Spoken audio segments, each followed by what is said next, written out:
সংযুক্ত আরব আমিরাত আন্তর্জাতিকভাবে খ্যাতি অর্জনকারী বিনিয়োগকারী উদ্যোক্তা এবং পরিবেশ বিজ্ঞান ও গবেষণা ক্ষেত্রে অবদান রাখা বিদেশিদের জন্য ব্লু ভিসা নামে একটি নতুন ভিসা চালু করেছে। এই বিশেষ ভিসা প্রদানের মাধ্যমে আমিরাত সরকার উল্লেখিত ক্ষেত্রগুলোতে বিশেষজ্ঞ ও উদ্ভাবকদের আকৃষ্ট করতে চাইছে। বিস্তারিত দেখুন ডেস্ক রিপোর্টে।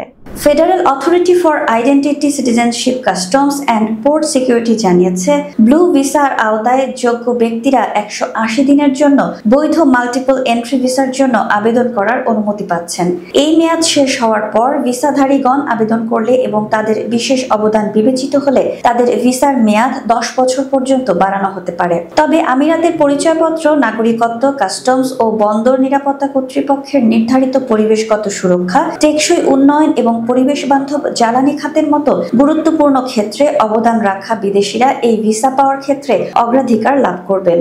আমিরাত সরকার 2024 সালে প্রথমবার ব্লু ভিসার ঘোষণা দিয়েছিল এবং প্রায় 1 বছর পর অবশেষে এর বাস্তবায়ন শুরু করেছে।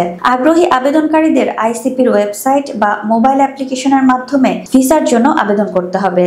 আবেদনের সময় প্রার্থীদের প্রয়োজনীয় ব্যক্তিগত তথ্যের পাশাপাশি পরিবেশ বিজ্ঞান, গবেষণা, বাণিজ্য অথবা বিনিয়োগের ক্ষেত্রে তাদের উল্লেখযোগ্য অর্জনের বিস্তারিত তথ্য ও প্রমাণপত্র দাখিল করতে হবে। পাশাপাশি বৈধ পাসপোর্টের কপি ও একটি রঙিন পাসপোর্ট আকারের ছবিও আপলোড করতে হবে এবং নির্ধারিত ভিসা ফি পরিশোধ করতে হবে। আবেদনপত্র গৃহীত হয়েছে কিনা তা আবেদনকারীকে ইমেইলের মাধ্যমে জানানো হবে।